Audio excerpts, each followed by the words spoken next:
how to add song to TikTok video. To get started, open up the TikTok application on your phone. You will then be taken to the TikTok homepage. Here, you can explore and view TikTok Reels. On this page, go to the bottom panel and tap on the plus icon in the middle.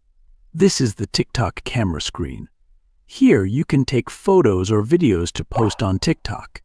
Now, you can choose a time limit for your video as shown. For example, select 15 seconds. Then, tap and hold the capture button to record a video.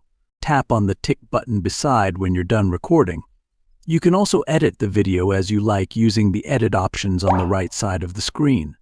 Then, go to the top and tap on Add Sound.